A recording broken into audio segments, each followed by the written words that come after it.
All right. All right, so we are recording now. Hello, everybody. Welcome to Out in the Woods. I am your friendly Gayborhood host, Jacob, and this is a man who's not friendly or or part of a neighborhood, or gay. Host you. No.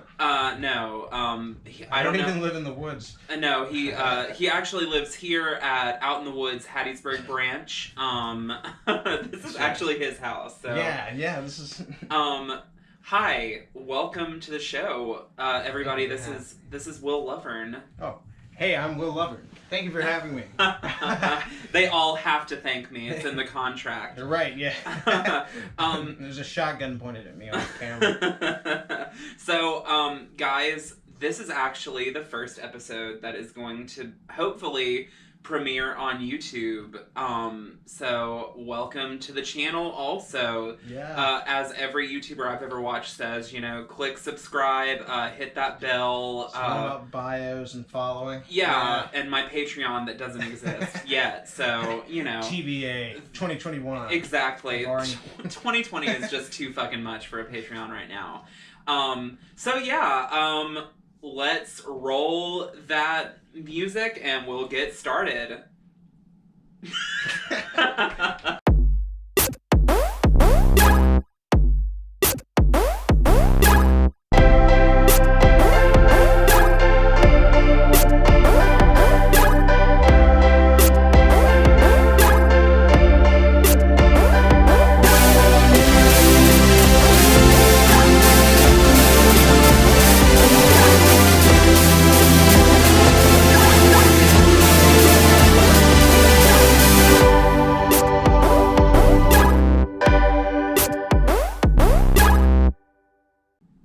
So yeah, welcome Out in the Woods. Thank you. So Will, you are my best friend. I mean, you're like a brother. Like, we've known each other since we were like 5 years old. Yeah, lost a certificate. Yeah. Just, I don't know. There's nothing really more that can be said. It's just as simple as that. I guess, like, we've probably known each other in many lives before as well. So tell my listeners and viewers now a little bit about yourself. My name's Will. I'm a graduate of the University of Southern Mississippi. I did theater and film, so that's going really well for me. It's going really well. I'm sure you know my name. But I'm living here in Hattiesburg, and I've got a wonderful cat named Bernie, after Bernie Sanders, so my life is almost fulfilled. Just living the dream, as they say. But yeah. We're all trying to find the Philosopher's Stone. Yeah, this is the Mirror of Era set off screen there, but it will only show me distractions. We're trying to find the alchemy of substances and entertainment that will bring us true happiness. Bring us to nirvana, because everything else is so disappointing. Right? So guys, don't get it twisted. Will is, like I said, he is a straight man. So honestly, like, this episode is gonna be about allyship. It's gonna be about friendship. It's gonna be about chosen family. Don't hold me to anything. Yeah, don't hold me to anything too strict this episode, okay? So right off the bat, I ask half to be tongue-in-cheek, and half because, like, I feel like nobody bothers to ask, but, like, when did you know that without a shadow of a doubt you were straight? I don't know. I mean, I guess I never really had a moment where I knew, like I'm 100% straight. You know what I mean? Like, I kind of just, it was like a default. And I mean, everyone questions everything and goes through, like periods of, like, uncertainty. And you certainly have that, and especially going to a liberal arts college. But oh my God. I don't know. It kind of just... Well, I don't know. It's like if you leave things on cruise control, I guess they just fall a certain way. I was gonna say, I guess straight people don't have to have, like, a moment where they're like, I was different because I was attracted to that girl, like many of the other boys in my class. Yeah, like an attraction nymph blew into my left ear, and that's the straight ear, even though it's Did you and your sister... Now, here's the real question. Did you and your sister both have a crush on Jasmine from Aladdin when you were kids? No, I didn't have a... My crushes more were on, like, Daphne from Scooby-Doo. Big fan of, like, Ariel from The Little Mermaid. Redheads? Redheads, maybe. Definitely. I mean, Jasmine's pretty in her own right? So... Actually, it's funny because before we recorded this, we actually went out to Sally Beauty and bought a pack of red hair dye for his girlfriend. So, weird things. Yeah, they're happening. Surgeon we met in the alley. But we don't judge out in the woods. No. So, yeah, we've known each other for about 2 decades now, and I've never asked, what is, like, your earliest, like, memory of seeing, like, queerness, and what did you make of it? Like, do you even remember? Did you, like... Oh, man. Well, I don't know. Coming from, like, coming from the South, and coming from, like, I mean, whatever, but, like, a religious... I'm not religious myself, but being raised very religious. Your sister covered that. So, yeah. Check episode 4 for reference. It's probably from, like, a spot of... Probably from, like, a spot of bigotry. I mean, the first thing you hear is, like... I mean, there are these little phrases, like, oh, I think that guy's got sugar in his britches. Like, I think that dude's a little strange. Or, like, don't be around that guy. But, I mean... that has to be it. But, I mean, active queerness... I mean, it might have been... late high school, college. I mean, it really was after high school. You never saw it, like, on TV or anything? Like... I mean, I guess, like, on TV, I've seen it before, and I didn't really think, like... I didn't think much of it. I mean, it was different, especially being raised to think it was a sin. I mean, even if you don't agree with that, you have, like, everyone telling you it is, so when you see it for the first time, you're like... Like, it's when someone tries to hide you by telling you a lie about something. It's just... I was going to say, it's like one of those weird things, which I don't know if any of you out there had a similar experience, but like, when I was growing up, my mom, you know, she definitely is not as austere as your parents, but no. She still feels that same way about, you know, some gayness is a sin, you know, this and this and that. But I remember her watching Will and Grace, and I didn't grasp that Will and Grace was specifically about gay people. As a kid, I was just like, well, that man is acting really funny. He's funny. Yeah, wow. He's fun. And then, like, I think I remember, like, one episode, 2 men ended up kissing or something like that. I can't specifically remember, but I just remember, like, my mom she didn't even say anything. She just kind of, like, turned red and, like, glanced over to, like, see if I was watching. And I was just like, what? And I don't know. I guess I just kind of pushed it down because I was so young at the time that I didn't really register. I just thought girls were icky. I didn't really think about... You're too young to think... having fun. Right, exactly. So, like, I don't know. So, yeah, that's interesting. Men greet each other. I guess I kind of thought that you were going to say, like, you know, I was watching, you know, Powerpuff Girls, and then him came on, and I couldn't figure out if he was a boy or a girl. That kind of stuff, like, never registered with me either. Like, me either. I guess my mind was just, like... I guess, like, one of the flip sides of being sheltered at a young age is that you have no expectations. So when you see him come on, like, like, you just accept it. You're just like, wow. You're just like, what an evil villain. Yeah, like, this guy really has it going. I mean, like, this is a whole show. I was gonna say, you're focused more on the fact that he's, like, red and has claws than anything else, you know? Like, how different he is from everyone else. I just thought, like, oh, how unique. Like, how fun. But, like, I never thought, like, man, like, it never registered with me, I guess, until, like, a late age. I was like, oh, yeah. Like, oh, my God. Well, further, though, you know, you talk about not really seeing, like, open, like, acts of queerness until, like, late high school. And I mean, except for, like, here and there. People in front of me. Like, right. Not just, like, on TV. Right. But, like...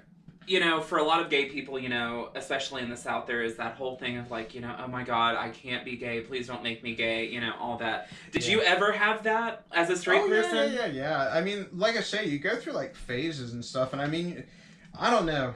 I always thought, like, I never really, by 6th grade, I was like, God's not real. I mean, I was like, whatever. At 12 years old. At 12. I am enlightened. But no, I just, like, at that point, I was like, I don't really care. Because, like, in my mind, like, almost everything interesting was a sin. Like, almost everything fun is a sin. Like, almost everything that like involves any sort of like learning or viewing something from another angle is classified as like, oh, except for murder, all you naysayers out there. We know you're out there like, well, is murder fun? Like, we know... That is wrong. Murder, yes, that's universally a wrong thing. Yes, lying is bad. Yes, okay. But yes, absolutely. Yeah, I mean, yeah. Yeah. So you kind of... So yeah. It was like, well, if I am, that would be... Like, it would be awkward to explain to my parents. Like, it would be really... Like, I never... And this is weird, too. Like, it never got... Like, I guess it never got as deep as to be like, cut me off if I'm... What if I am gay? Like, will they just... I just thought, like, screw it. Like, I'm just am who I am. I mean, it wasn't like... I don't guess the scope was there in my mind at that point. But I guess the biggest thing is like you weren't really feeling that attraction, so it wasn't one of those things where you really had to worry about it. If anything, it was like a curiosity, and it wasn't like for again. And you got people's like, well, you hang around gay people because like, a lot of my friends are gay, and so it was like it's not that. I mean, it's just like. You've got to like, if your views that you've been mired in are challenged, then they're gonna be challenged, and you're gonna find yourself in like, you got to find like where do I fit in now that I hold this new viewpoint? Like for me, it was like I never thought like I hate gay people, but like as a kid, especially being told by your parents, you're just a parrot. You're just a talk box. Yeah. It's just like oh man, well I better not hang around those people. Like it just. But I don't know. Now it's just. When did you figure out that I was gay? Because I didn't figure out that I was gay until. Actually, about the open queerness thing. I was like, well, I never saw you like kissing a dude, but no. I just early age. I mean, just I don't know. You know, it just kind of was intuition, but it was also like I don't care. I was gonna say like, it never really snagged in my mind where it was like oh. Because, you know, you'd have, like, parents like, that boy's a bit different. Like, you know, if they ever, which is another thing, like, if they ever try anything, it's like, oh, come on. Like, I was going to, you know, and it's so funny that you say that, because, like, honestly, like, Will has so many, like, could tell some potentially, like, embarrassing stories about me trying my best to be straight when I was, like, in middle and high school, which, I mean, pretty much every gay person has that, especially where we went. You know, exactly. Yeah, so, like... Farmland, USA. But, God, I mean, oh my God, anyway, so moving on, yes,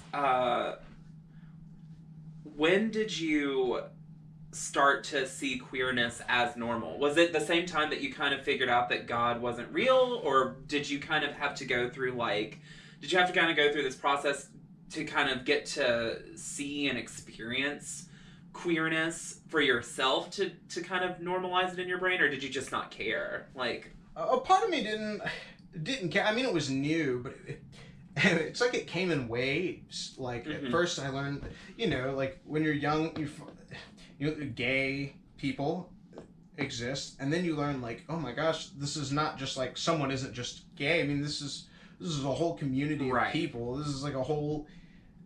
To me, it was never strange. To me, it was never like off-putting. I just thought nothing of it. Right. And also, like, if you, I mean, I hate to bring everything back to religion, but like. You get told like so many things are wrong and so many things are a sin, but then when you go out again and have your views challenged or your perspective becomes different, you're like, man, like, fuck all of that. Like, I'm riding because this. It seems like there's just more hate pointed at people for their differences. Than like a unification of what makes us all the same. Yeah, you know? I don't know if this has become like a little abstract, but like I don't know. It just never. It was like, well, this is all right. Like, right. Like, what is wrong with someone loving someone? Also, thank you to Charles McCrory for being there in my place when I was at art school, and becoming a gay buffer for Will. Oh yeah. Daily dose. Yeah, exactly. No, it was never like, it was definitely unique in comparison to where I lived, especially like, because you went off after the 10th grade in high school to MSA, and that was, I remember that deliberately being a reason I couldn't go to MSA because of this sort of like things that would happen there, or the sort of like person I would become when I left there, like or rather what which like people thought I would become. It's just like it's not. I was just gonna say, I mean, which like honestly, like things did happen at MSA. I'm not gonna lie. I mean, it's a bunch of hormonal teenagers. Some of them who are just starting to embrace their own sexuality, and things happen, you know? I mean, that's just the way it was. That's not a universal thing, and that's not for everybody. But I don't know. But it was just like... It was an invaluable education, too, which kind of sucks, because I know that you probably wish that you could have had a little bit of that. Well, it's like anything that challenged, like, the worldview of where we were rooted is wrong, and queerness was in there with it. Right. Like, I mean, gayness to them, it would be like that place is full of like gay people. It's full of liberal people. It's full of like, I mean, that was a stigma I know that school had. Yes. Like, well, in the very town it is. Yeah. Yes, and a lot of the fun fact: the state has kind of tried to defund the School of the Arts pretty much since it began. You know, education already is under fire. But yeah, exactly. But you know, I think like that's another big misconception. You know, it's kind of like an overall lumping thing. It's like gay. You are leftist. You are enemy. Where it's like you are an intellectual. Like right. Like, where it's like I can tell you, I've met some dumbass gay folks in my life. I've met some Republican ass gay folks in my life. I've met gay people are people. At the end, I mean, that's at the end of the day. People are people. Yeah, so. It's not. I mean, it doesn't seem like. What does it have to do with like your politics or like what you believe? Right. I mean, it's not like you just. Again, it's not like you choose it. It's right. It's not like it's just your attraction. It's just what your genitalia want. It's something. Yeah, it should. To me, it's a program that's running in you from the beginning.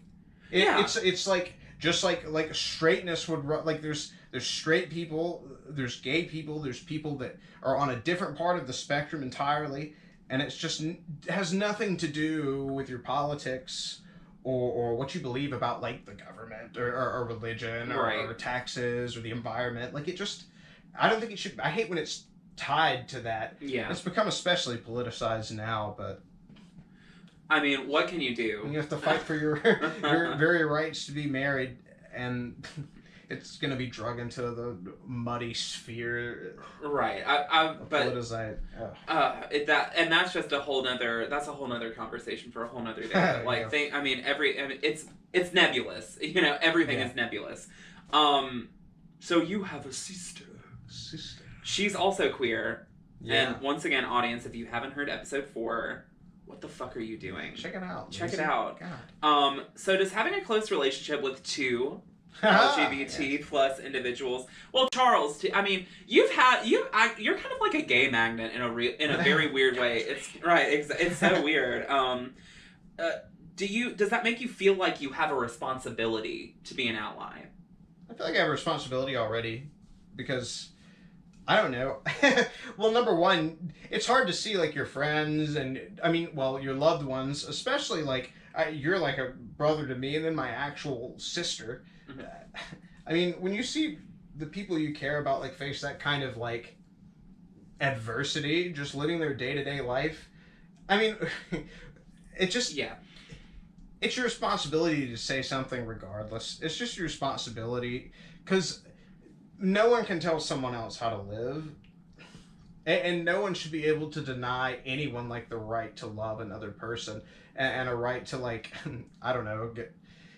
You know, right? Well, you shouldn't need the incentive. It's tough to watch. I was gonna say, you know, it's. I feel like knowing more and more people that are queer. I mean, that only like makes it bigger. Yeah, it makes it a larger responsibility. It's just like if you can sit around and like see people be oppressed like that, or see people get like talked to, or see people be treated differently, and then like have not even a thought about it. Right. Which, what's like, going on up there? I was gonna say, which I think that plays back into, you know, talking about why they didn't want you to go to MSA. You know, a lot of I was a conservative teenager. I did not like Barack Obama when I was a teenager because, damn it, that's the adults thought would tell me that I was smart for having Republican ideas. You were smart for repeating ideas. So I was gonna say I was so fucking smart, but yeah, and so when I went to MSA, it did liberalize me because I lived with and that's the thing, it's a boarding school, so I lived with black people. I lived with gay people. My first roommate at MSA, God rest her soul, was a black trans woman. I mean, I don't know, like, whenever you get, it's like you say, it kind of solidifies that if you didn't feel like you had an incentive before, which, like, once again, you shouldn't have to have an incentive just to be a good person, but when you can see that perspective, whenever you understand somebody else's perspective and you really talk to somebody, it's hard for you not to empathize with them. You know? And then just realize that this is a person. I mean, it's not like, it's not like when we were growing up we were raised as animals or anything. Born into bigotry. Yes. You might have a few lenses that you need to crack and get away from your face and see the world in a different way, because, like you were saying, especially when I went to USM, when I went to college, and especially went to college for theater. Yes. Like, you meet so many different people. And so many people from different walks of life, and you're like, oh man, I've seen nothing yet, even after meeting everyone here. So, I mean, it just, for me, it was like an automatic, I don't know, how can you not just see someone as a person? Like, I don't know what kind of person just sees someone for a label, to begin with. Also, just, like, in case anyone doesn't, like, know, just to clarify, the School of the Arts is MSA is Mississippi School of the Arts in Brookhaven, and I'm not gonna get into fucking Brookhaven again. Just know, Brookhaven, it's not you. It's part of you. It's part of you. Yeah, it is part of you. But Brookhaven, y'all, please, just open your fucking hearts and minds. Y'all have the only reason MSA is there is because they had a college campus conveniently right there, Brookhaven. Just know that. Just don't assume that you're Anyway, I'm foaming at the mouth now. Yes. So yeah, we were talking about, you know, how you don't really need to have like permission or like a specific reason to be a good person. Yeah. But on the other side of that, how do you address people who have LGBT plus loved ones and still support Donald Trump? I mean, and let me, audience, okay, I know it's about to get real spicy, but name drop. The thing is, like, we know for a fact that Donald Trump banned trans people from the military. He legislates against people. Against his running mate, his VP, Mike Pence, supported gay conversion therapy, defunded AIDS research in Indiana. Numerous little comments here and there. We know that Donald Trump is not LGBT friendly. And a lot of you out there, especially those of you listening to this podcast right now, listening and not watching maybe, you know, you may also be someone who just doesn't see yourself being able to vote for Joe Biden, and I understand your hesitation, but just listen up, because listen to the cost. The thing is, like, just know, I know that you love me, but, like, well, why don't you answer the question instead of me just soapbox? Well, I'm sorry. No. This is... slide the soapbox over this way, I guess. But number one, I don't know. So the question is, like, what people specifically who support Donald Trump? I think, like, I don't want to give up on people, right? But, like, I don't know what to say to those people. Like, if you still support Donald Trump, I mean, either you've been ignoring what happens. I mean, you might be like taking a diet of Fox News, which if you are, like, continue watching Fox News, but also watch other things, like compare and see, like, I'm not even that generous. Consensus. Don't watch Fox News. I mean, yeah, fuck Fox News. I'm sorry. Whatever. It's not like we're being pull our sponsorship, right? But no, I don't know what else to say to you, because there are so many reasons to support your. I mean, number one, that's your loved one. Yeah. Yeah. Number two, that's your fellow human being. Though a common theme with Trump supporters is disregard for your fellow human being and looking out for number one, yourself, which you have to survive, but you don't survive without a team, and you don't survive without friends. And if you do, what kind of lame-ass life is that? So, like, if you still support Donald Trump and you have loved ones that are being directly legislated against, how dare you? Like, what the hell is wrong with you? I don't know if it's your religion or your pride, or maybe maybe you're scared about your own orientation, or you're unsure. Like, whatever it is, like, really just go talk to your loved one. Not even about, like, their sexuality or their place in the spectrum. Just go spend time with your loved one. And then whenever you get home, just think about, damn, I am supporting a head of state and the runner-up head of state, and a whole branch of government that doesn't want to see my loved one live their fullest and happiest life. And if you can still look at yourself in the mirror after you realize that, then I really don't have anything else to say, because, like, what else is there to say? What else is there to push you? Like, if the love for the people in your life doesn't supersede some sort of, like, religious doctrine or political position, then I'm sorry for you.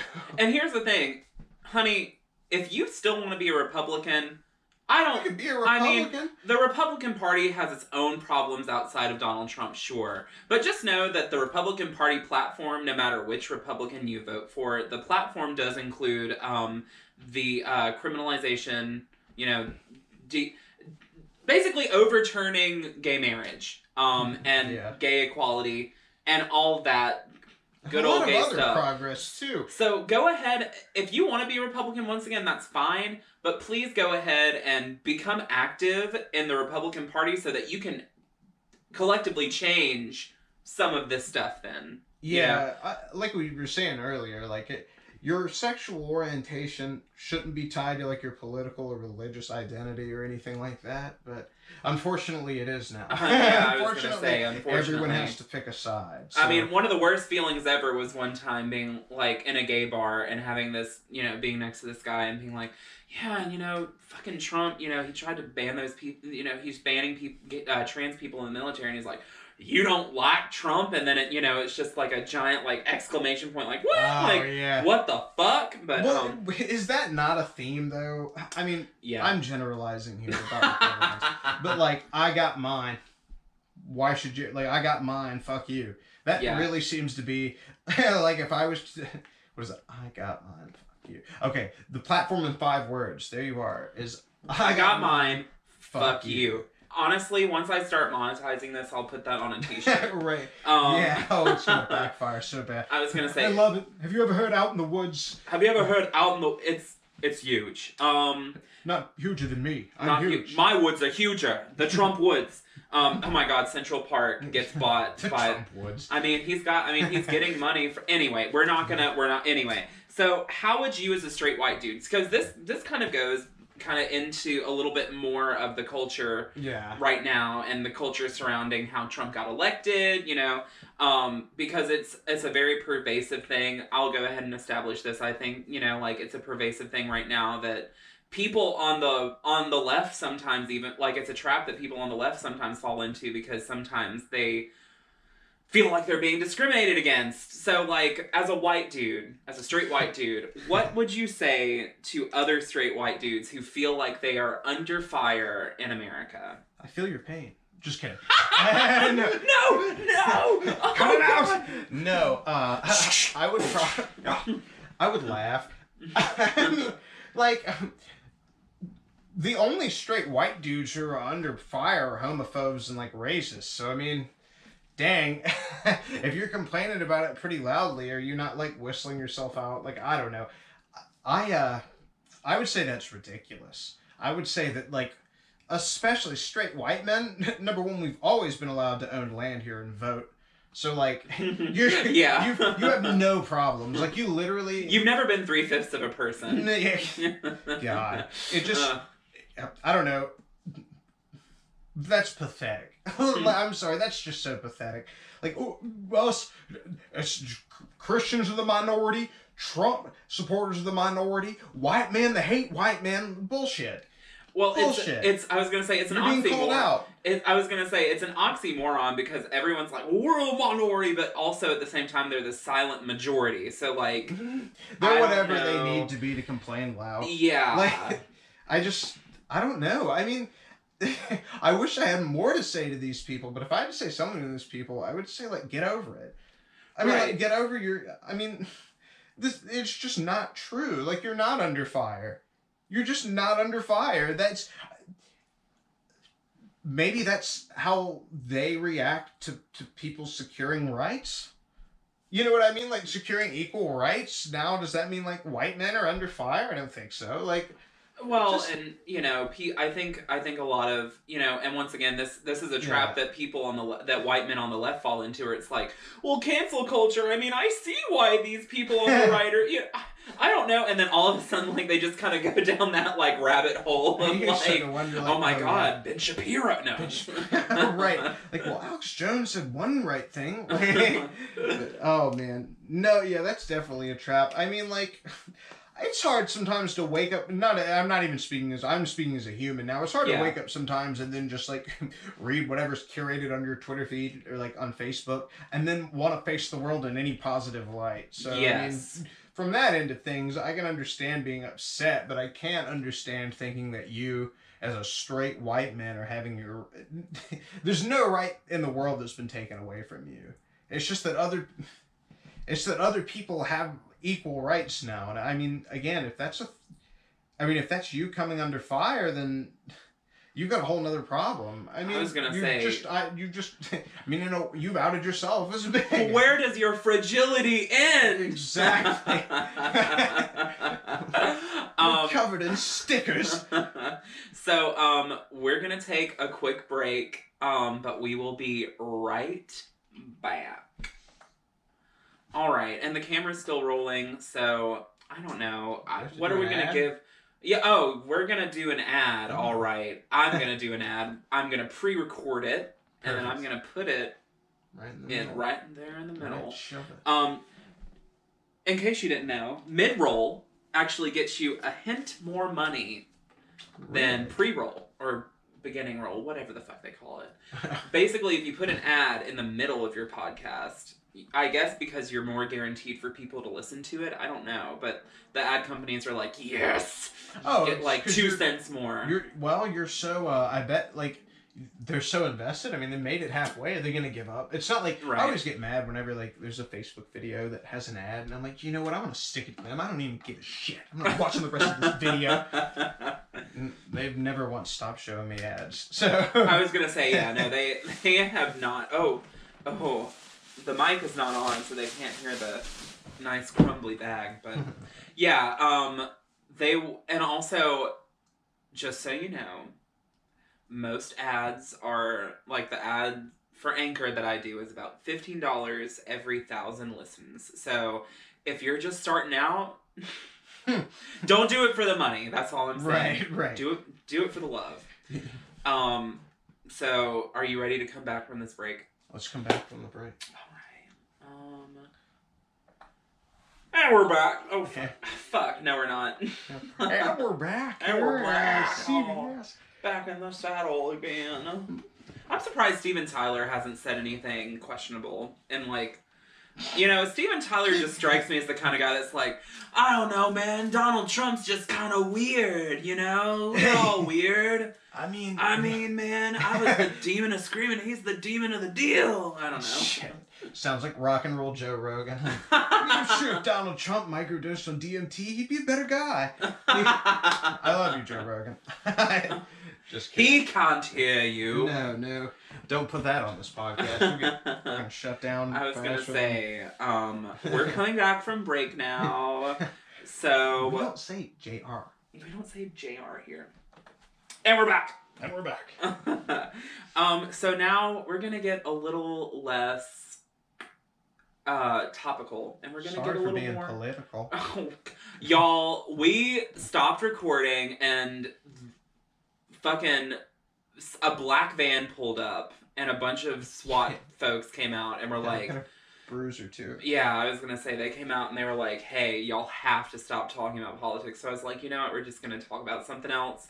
So Will, like me, has a theater degree. Will is an artist, and you know what? We don't talk about art enough on this fucking show. More art representation. More art representation. So, Will, when did you know you wanted to be an artist? Ooh.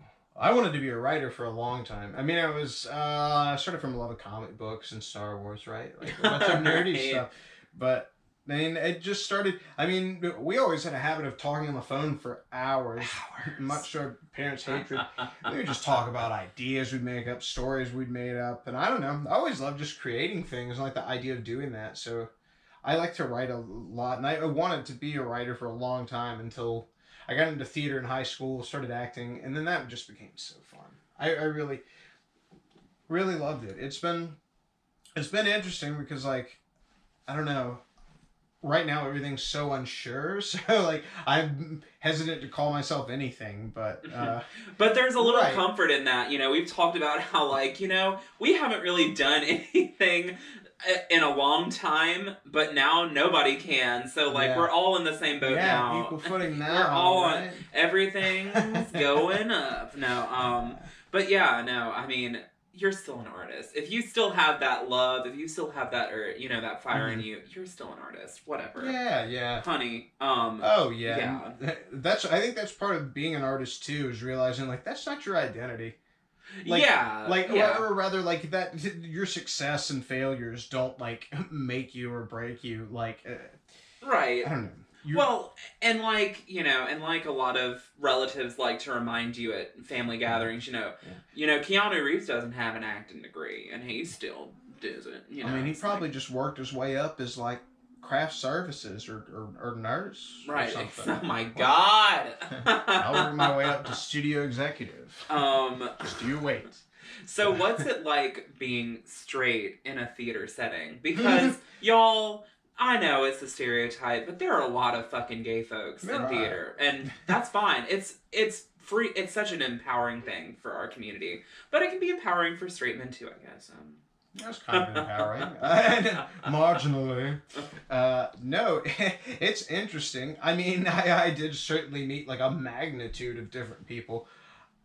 Being straight in a theater setting's strange because, like, I don't know, sometimes like it feels like like everyone's looking at you as like the one of like three like you're a leading man now. Yeah, like you are a leading man. Like you, but I don't know. Like it just never just made everything much more fun. I guess not like being straight in a theater setting, but I just walked in and had fun with everyone. I don't think there was much difference for me. There wasn't much contrast really. I mean, if anything, I just learned more. It was really nice. I mean, I had my views expanded even more. I mean, I learned. I love right. I feel like a lot of people would have like this misconception. Well, not necessarily a misconception, because I know it does happen, but like, you know, I feel like some people would be like, well, it's open season, ain't it? You know, you got all them girls up in there, you know. Oh yeah. And I mean, you know, it's kind of the opposite for gay men in theater, kind of. It's weird. I just haven't heard. I mean, I haven't heard a lot of gay men screwing around. Which, like, y'all, if y'all want to send me your stories, please do. That would be so fucking hot. But also really fun to yeah, exactly. Really fun to read. I'll have to take off my shirt for that one. We're doing all reading episodes. We're live. Oh my God! If that's what y'all want, let me know, please. Oh, we'll dramatize that. ontwpodcast@gmail.com. Send me those emails. Alright, so, Will, okay, I know we've established that you're straight, but look, it's 2020. Right. Sexuality is a spectrum. Who's your male celebrity crush? Go. Oh, Alex Turner. Really? Fast. I respect Alex Turner. I have what some people would call, you know, people refer to it as like a man crush. I mean, you want to be that dude. You've got to be that guy, but... Oh, I mean, he's a good-looking dude. He is. Yeah, I mean, and also he's just like a brilliant lyricist. Well, I feel like he could get in your pants if he said the right poetry. I feel like on a drunken night in a pub in Ireland, yeah. Right. He could be like, you're gonna get real sticky, and you're just like, I don't know why, but I suddenly feel like sleeping with you, Alex Turner. Always had a thing for the buzzards at the end of the Jungle Book. If not Alex Turner, I don't know. I guess. Oh man. Robert Pattinson's a great actor. He is. And, it's kind of, all the girls Batman. Were obsessed with him in 2008 when Twilight came out. We knew him as Cedric Diggory before. Batman, yeah. Oh, yeah, Cedric Diggory. Then he went through his Edward Cullen phase. He just graduated through IPs, I think. Yeah, also, The Lighthouse, y'all. The Lighthouse is a good-ass movie. Go watch There are plenty of people fond of his lobster. See the movie. You won't get that unless you watch it. And, okay, watch it. Just to be fair, my female crush, probably, I love Annie Clark. St. Vincent. She's for many of the same reasons that you have the crush on Alex Turner. I'm just like, damn, Annie Clark. I don't know. Just she speaks to my soul. That's just all there is to it. I think we share a crush in Gillian Anderson. Oh, we totally do. She's a brilliant actress. Yeah. My God, she's gorgeous. And she's not afraid of her own sexuality. I think I'm pretty sure Gillian Anderson is bisexual. I'm pretty sure she is. We'll have to get her whenever we hire a fact checker. Let's go to Pornhub. No, and then maybe Brittany Howard. Brittany Howard is a lesbian, but she just is such a confident woman. I was about to say, even a crush. I mean, just even throwing the sexual nature out the window, any sort of crush. She's just a bombastic spirit. Yes. Yes. And she's from our neck of the woods. If she is, right? She is from Alabama. A champion out there making great music. If you hear this, Brittany Howard, you are wonderful. I was gonna say, Brittany Howard, please come on the show. You fit the criteria. So please. I guess we're gonna go through a whole list. All of the ladies from any of the Jurassic Park movies except for Téa Leoni. She was not a strong female lead. I'm sorry, Téa Leoni, but that's just the script you were given.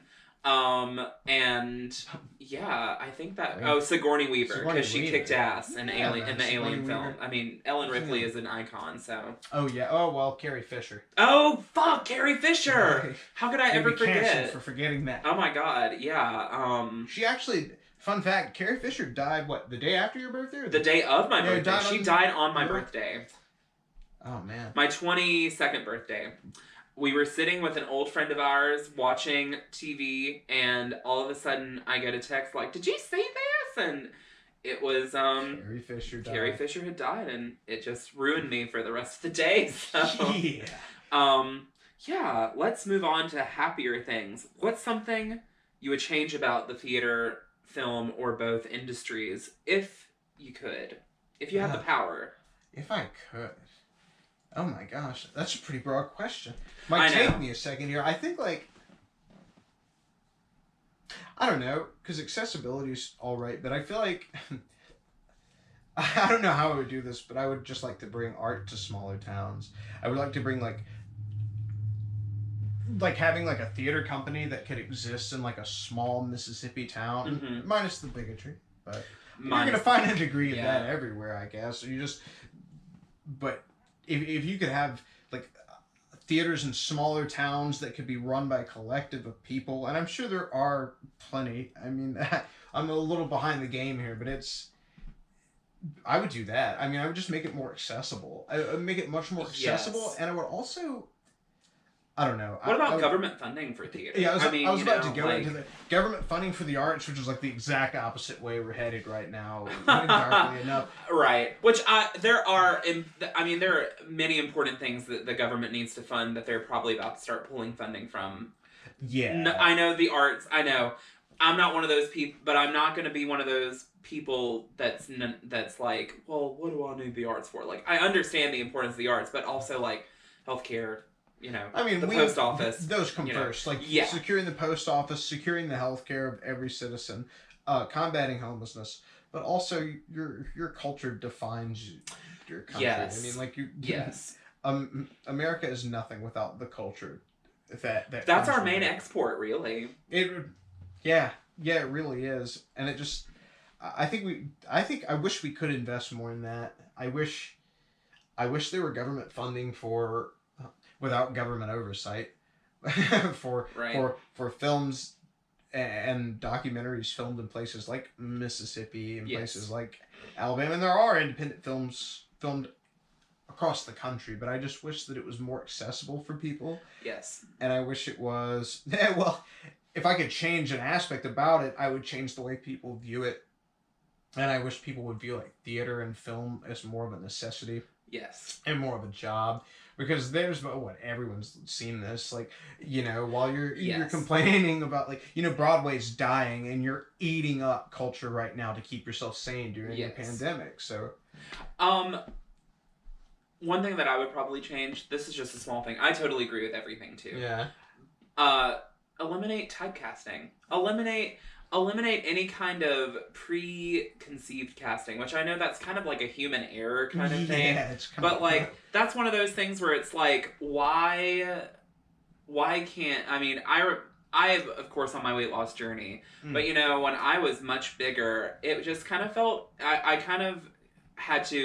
was kind of taught to accept the fact like you're never going to be a romantic lead in a show.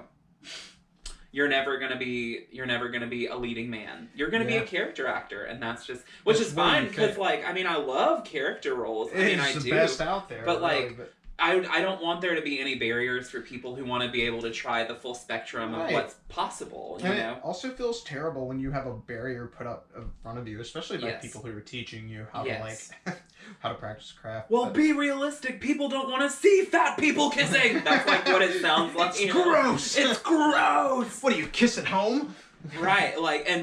So that's definitely something I would change, and of course, more funding to minority art projects as well. We need.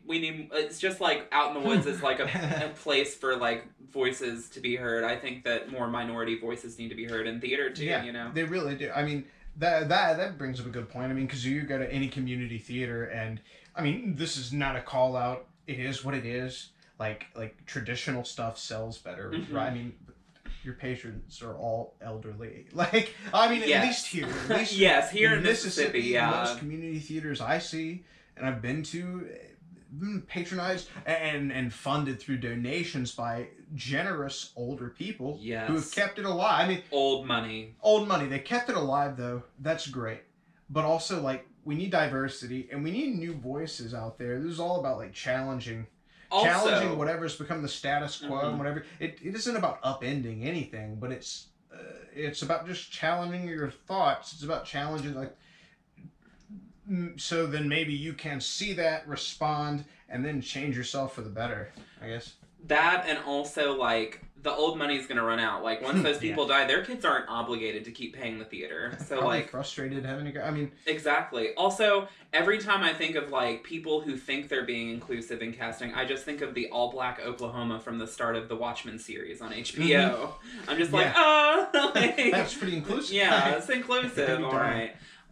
Great show, by the way. Shout out to Watchmen, the whole team. I was gonna say, look, they won so fucking much last night. Love Watchmen. Yeah. Congratulations, the whole team, and Regina King. And please cast us in season 2 if there's gonna be a season 2. I'm not ashamed to ask. So, right.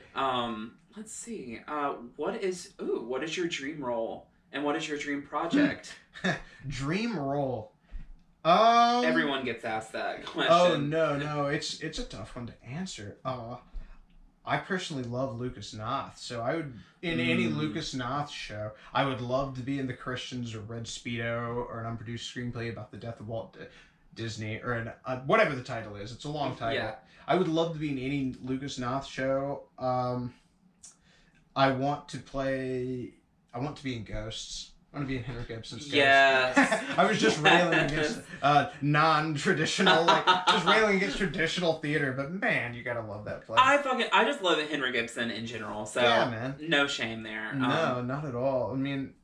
The longer I sit here, I could probably, I always whenever you're an actor and whenever you're in school for theater performance, sometimes you'll get told to you'll be told to find your type, and maybe like in one assignment I had, I was supposed to find like actors and like specific roles they did that I thought that I could play. It's kind of like, what do you think your type is, and then you'll learn what your type is. Yeah. So I picked some of the, you look at that and be like, whatever. But I always liked the roles Tim Blake Nelson played. I think. He's a great character actor. And which is probably what they told you. They're like, he's a character actor. You're more of a leading man. Yeah, I don't want to... Character acting is the best. I mean, it's the most... That's why I like acting in general, because you get to explore things and explore like impulses that, I mean, you just don't have access to in your normal day. Yeah. I can't go running around where I work just doing whatever. I mean, that's really general, but I like character acting roles. I mean, anything that upends, like, I don't know. Let's just cut it with Lucas Knopf. There we go. Lucas Knopf plays. Would that go for the projects that you would like to work on as well, like as creating or directing? God, well, give me a key to Watchmen. I would love to be on the Watchmen writing team. Dear God. Yes.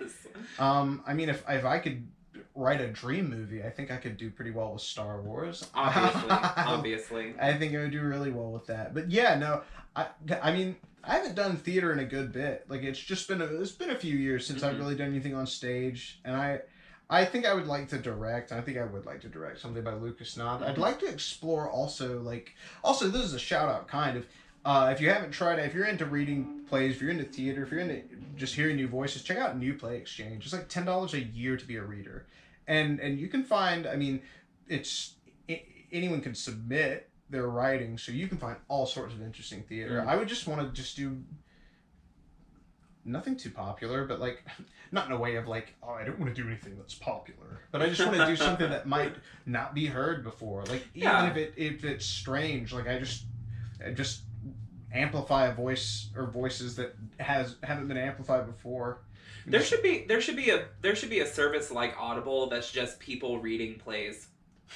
I mean, you know, radio dramas, radio serials. I was gonna say, I think, and of course it's a completely different medium, but I mean, still, it would. Yeah. I think that would be really useful for people, who don't have time to read, because it's 2020 and we're all going. We're hustling and bustling. Yeah, again, because the economy's opened back up apparently.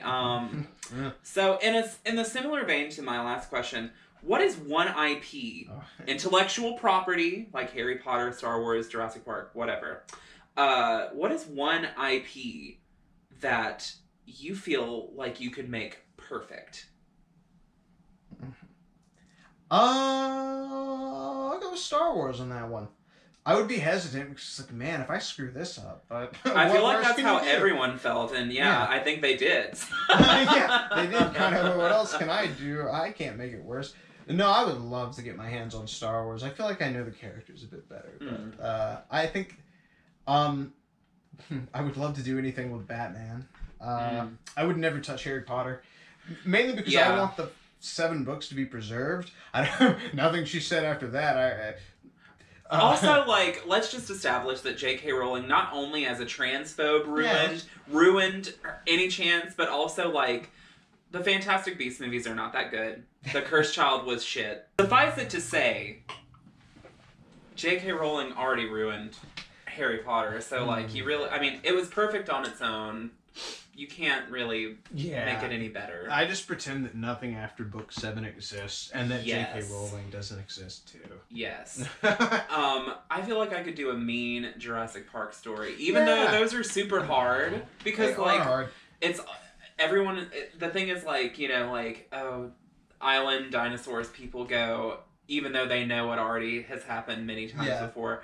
But, you gotta get creative with that. You gotta find a way to mix up the formula. Exactly. I thought Fallen Kingdom did great, but then that wasn't a financial success. Well, people thought it was, The Last Jedi, which I'm just like, why? They didn't, ignore... Anyway. If you could give your life a genre... what would it be? I look into his eyes and I see a memory of him pulling up a cigarette. Oh, yeah. A tear rolling down his face. Oh, my gosh. Must be noir then. I don't know. If I was more optimistic, I would say adventure, but I don't do much. No, comedy. I guess it'd have to be comedy. Same. Because I don't know. I don't know, comedy itself will help get me through like the worst stuff. Just laughter. Yeah. So yeah, it would have to be comedy or other. Yeah, I was gonna say, mine's what like... would yours be?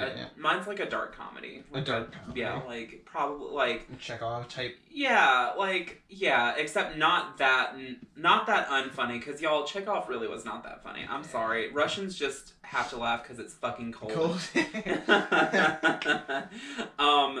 So, yeah, that's what I would say. Now, moving forward. So, music has always played a big part of your life. Oh, yeah. And then I caught that same bug because of you. Like, basically, I mean, I don't know. My dad exposed me to, like, the older music, and then you kind of exposed me to newer stuff. And now we just kind of go back and forth, like, exchange Some of it's cringy now. God, like Tokyo Police Club. Oh, my God. I mean, you know. Hey, it is what it is. Your ears change as you get older, you know. Still have a soft spot for the wombats, I guess. Yeah, to a degree. Yeah, I do agree. So... what are you listening to these days? A lot of old stuff. Weirdly, right now I'm listening to a lot of like Neil Young, and Run the Jewels, which is a weird combination. But I switch back and forth. They're both rebels in a way. Yeah, you know? Yeah, and I've jumped kind of into. I mean, I love the new Fiona Apple album. Mm-hmm. I love anything. The new Strokes stuff has kind of made me go through their back catalog, through all the Void stuff, which, if you guys like the Strokes, or even if you don't like the Strokes, number one, listen to the Strokes. Number two, check out the Voids. That's Julian Casablancas' side project. Yes. And it may not, when you first hear it, you're going to be like, what the hell? But just keep rolling with it. It's good stuff. Keep rolling. It's good stuff. Just hear it out. It's so good. But, yeah, right now, that's what I'm listening to. I've been listening to a lot of Elton John, just kind of a lot of classic music, a lot of older. I've really been into All Things Must Pass, George. I mean, whenever the pandemic started, that was the one album that I just listened to on repeat and repeat and repeat. Is All Things Must Pass. Which isn't that poetic in a time like now? Yeah, no, it sounds weird, like I did it on purpose or something. But I had heard, I mean, I knew, like, that album-ish, knew My Sweet Lord and everything, but I hadn't listened to, like, everything in depth. Right. But I found, like, one song particularly that just made me happy. I mean, it's not about anything in particular, but it's called Awaiting on You All, and it's a good song. Go listen. Oh, yeah, go listen. I don't know. What have you... Because I know we've kind of been like...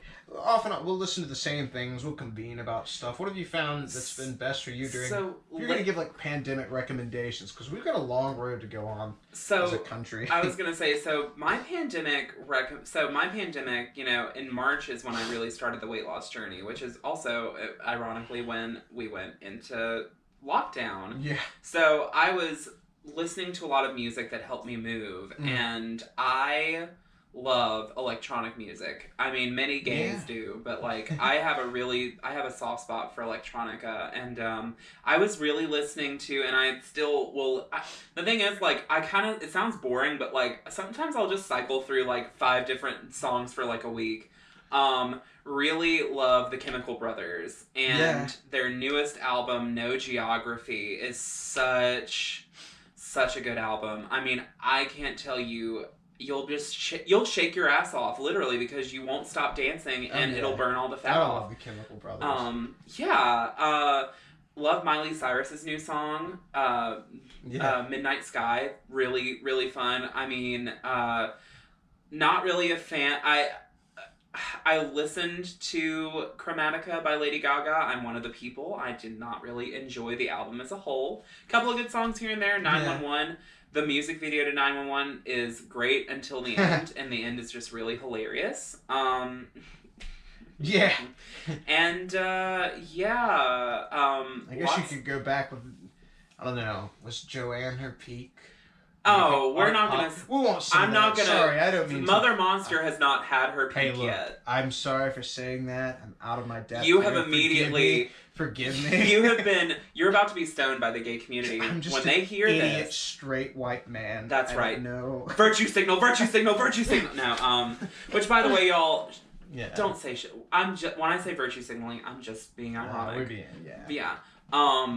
But yeah, no, Mother Monster has not had her peak yet. Okay. I just like Joanne. Brittany Howard's remixes of 2 of her songs from her album Jamie just came out, and the Bon Iver version of Short and Sweet. It's not exactly like a bop song. It's not rather. It's very fucking good. But it's not a song that you can just listen to anywhere. You have to, you have to like listen to it at certain times. Also, a big part of my music taste in general is just ABBA. I just love ABBA.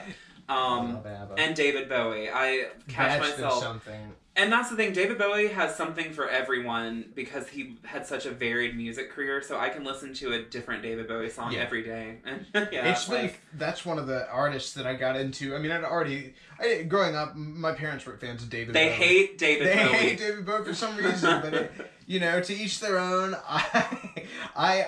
Jacob, you really showed me David Bowie, and now, like, over the pandemic, I invested in some new speakers and everything, and I just started picking up albums like his Berlin trilogy, just everything really up to Tonight and Never Look Back. I got like some of his stuff from Never Let Me Down. Oh, God. But Never Let Me Down. Heresy.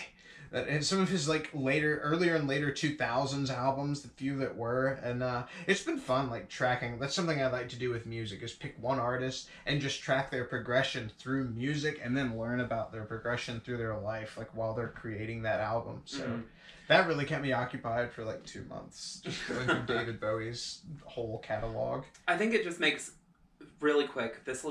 We're gonna make this as quick as possible, but. I just think that Black Star is just such a perfect end to his career because it is a swan song album, and it makes every song a little bit more impactful when you know that he knew that he was gonna die. Whenever he was making it. It was strangely more potent when I listened to it during the pandemic than when I'd ever heard it before. Like, just I guess the gravity of what he was saying really hit me. Yeah. So if you had a successful band, what would it sound like? Hopefully something I would listen to on repeat. Right now I would probably be going into more of my like ballad like songwriting phase that doesn't exist, but that's right. I mean, like on top of like Neil Young, I've been listening to a lot of Paul Simon, which I just love Paul Simon already. But I've been listening to a lot of that, and a lot of like Bob Dylan and like stories and music, and like especially like when I'm looking into what's happening today. I just want to go back and look at like people who saw history through a different lens, and like their perception of how things went and how they've moved on from that. So I think I would probably focus more on like writing and softer sounds. Okay. Yeah, but it would be interesting. Like, I mean, I think I would have to push. I would love to like. There's nothing I say besides Voids-esque. Yeah. Like, just something strange, something unusual, something that you kind of get all my quarantine and economical and political and future anxieties out with. Yes. Just some sort of, like, expression of that, probably. I was going to say, I would probably say if I had one, it would probably be, like, if the Voids and Vampire Weekend, like, came together and were just really angry. Yeah. And, like, maybe like a hint of Queens of the Stone Age and maybe a hint of Rage Against the Machine. Oh, yeah. And every time Annie Clark, like, plays a guitar solo. Yeah. Right. Annie Clark, if you're out there, let's have a band. Oh, yeah. Me, you, Brittany Howard, Alex Turner, Will. Killer Mike, for sure. Killer Mike, yeah. We've got to have that energy from Killer Mike and LP. Yeah. So yeah. Yeah, that would be great. And Bob Sorry, Dylan. Matt Bellamy. I'm sorry, Matt Bellamy. I love you. I just don't love what you're doing. Yeah. So, here's the thing. Whose work do you absolutely hate? All right. Who do I want to make an enemy of? Were you talking about just broadly? Broadly, it doesn't have to be just music. It can be. It can be writing. It can be. I don't absolutely hate Ryan Murphy, but I absolutely hate pretty much every season of AHS after season 2. Same. I'm sorry. You haven't come for me about Cubbin. I am firm in my belief. I hate it. As a gay man, I support him. It's just not horror. It's just not horror. It's different. Name it something different.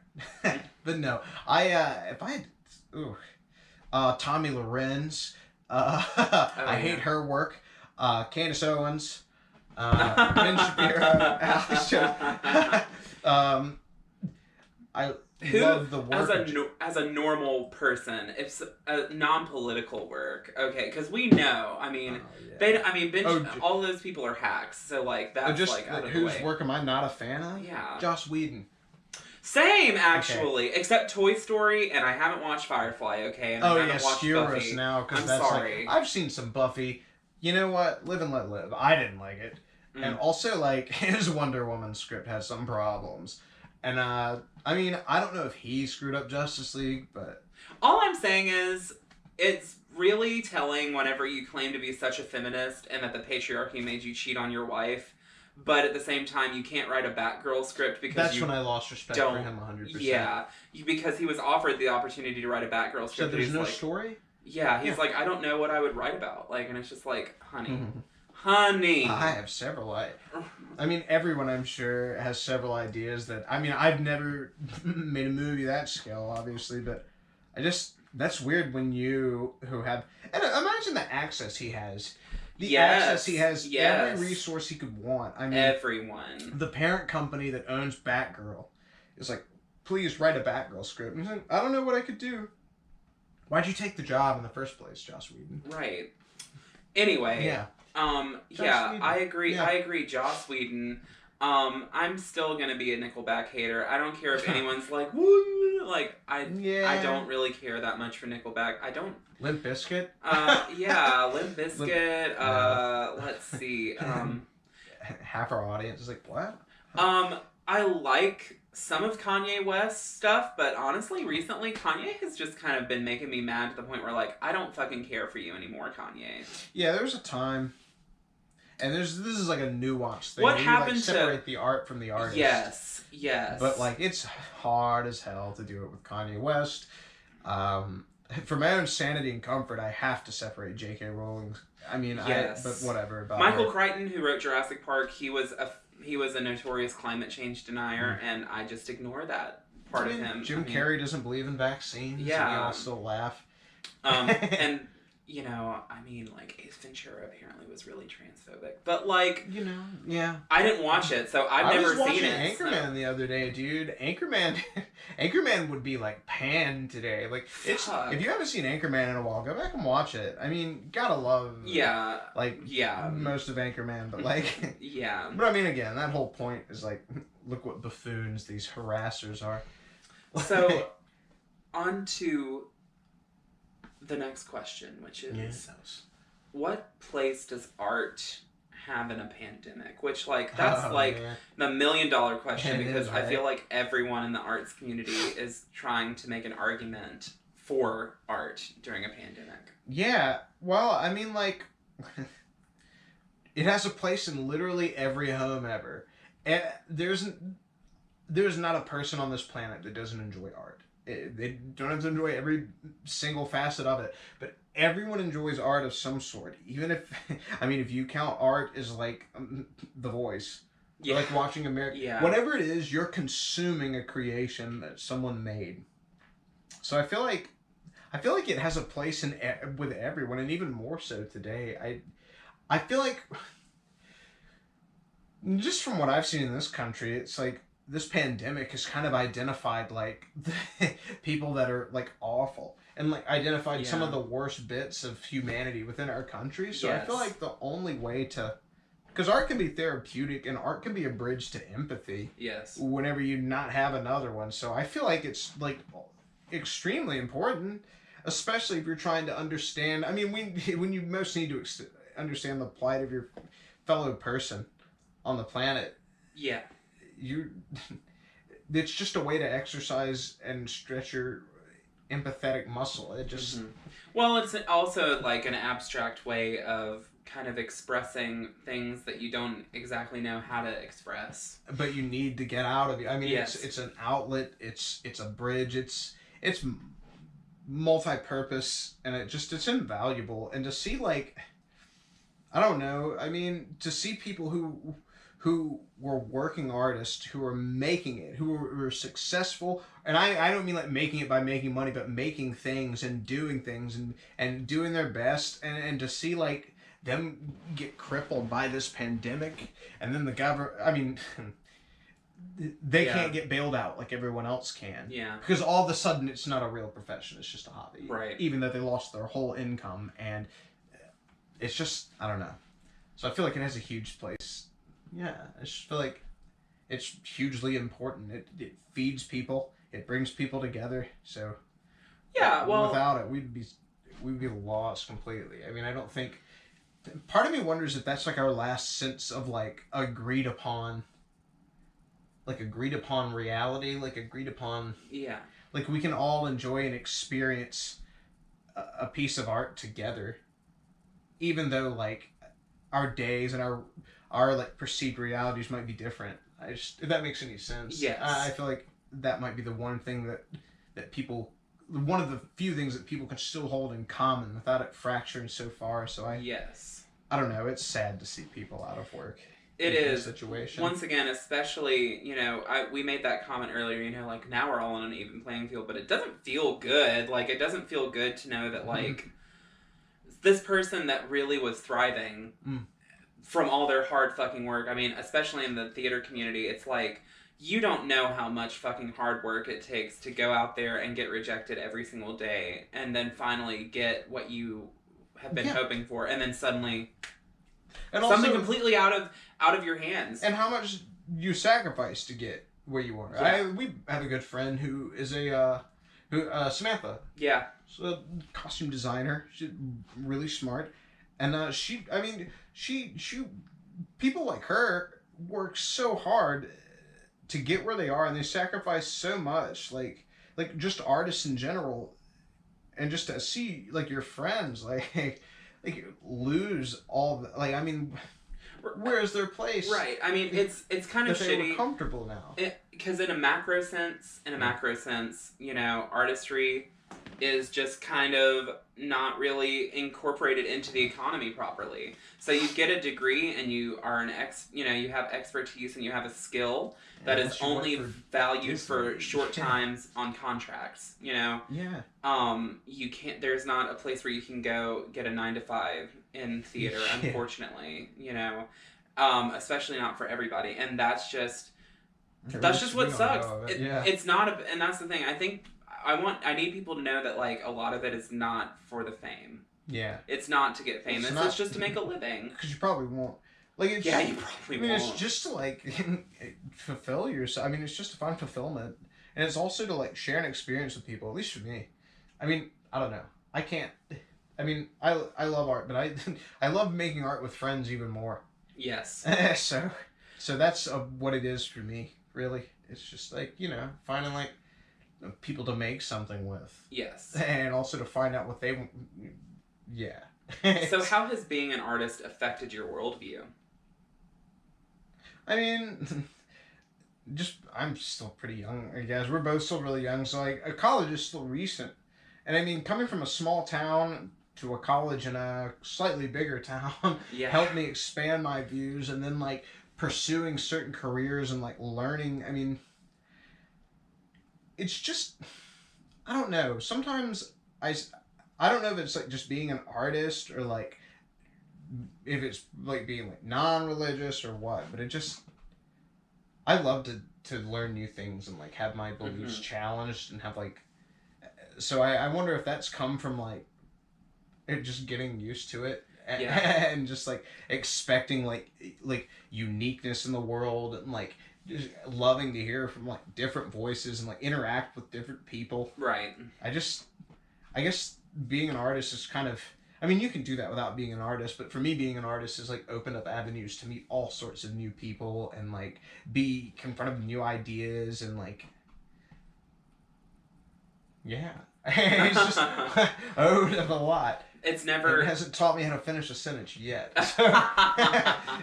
Yeah, so it's it's one of those things where you learn something new all the time, and you have to be open, Yeah. So Will, we have kind of come down to the end. But before we go, I'm going to ask you what I ask, everyone, and this kind of has a different context for you, but what, if you could go back in time, what words of wisdom would you impart upon your childhood self? My childhood self? Yes. I would... There are a few things I'd like to say. Most of all, I'd probably just say, work out more. Take care of your body. Same. Take care of your body, straighten your teeth. I don't know. I would really tell myself to, keep my eyes on, forward on the future. Stop worrying so much about, what's right in front of you. Or what in front of you is, giving you trouble. What in front of it, you're having a bad day. Just... Things get different, is what I would tell myself. If that makes any sense. Yes. Things will be better. So, I guess I would tell myself just to have patience. Okay. Maybe jog a little bit. Yeah. Don't eat that Snickers. So, thank you for coming out been great. and letting me come into your house and change things around. I came into his voice. We have a tree here. Yeah. Yeah, it's a ficus. Yeah, Apparently, there's Louis C.K.'s cum right there. No, wait, it wasn't Louis C.K. It was Oh God. Oh fuck. Harvey Weinstein. Harvey Weinstein. I'm sorry. No y'all. longer with royal honors. As it should be. So, really quick before we go. Yeah. Normally, I'm like, do you have any shout outs or anything? But what movies would you recommend for people? We've already done music, so Will, you're a movie watcher and TV. So TV, what? I mean, I haven't been watching very many new movies lately, rather, because there's not. I don't want to go to the theater, but it'd be cool to see Tenet. I just did an Alien marathon. I would urge everyone, even if you're a fan of Alien, you probably already know this, but go check out Alien 3. And check out Alien Covenant, because they're really cool, philosophical things to just... also, if you haven't seen The Lighthouse, like we said, watch The Lighthouse. Watch The Lighthouse, Watch Hereditary and Midsommar. Yes. The Witch and The Lighthouse. It's just kind of like a perfect 4 to make your skin crawl. But as far as TV goes, I'm really, really interested in Raised by Wolves. This new Ridley Scott show on HBO Max. He just showed me the pilot. Y'all go watch it. It's something else. It really is. There's nothing to say. You have to just see it. And also, HBO in general, just they're doing really quality stuff. I haven't started Lovecraft Country yet, but I've heard it's great. I cannot wait to start it. But mainly, if no one here has seen Watchmen, the TV show Watchmen, read the graphic novel or get caught up on it on YouTube and go watch Watchmen. It's the best show for what's going on today. Just see through superheroes if you don't like superheroes, see through comic books, and just go watch Watchmen for what it is, because it is a magnificent show. Yes. And it's just great. So yeah. Well, all right. Yeah, all right. Plenty to watch. Plenty to watch, and no plenty excuse. for me to edit. Yeah. It's gonna be a lot of fun. So thanks. Anytime. Thanks for coming to my woods.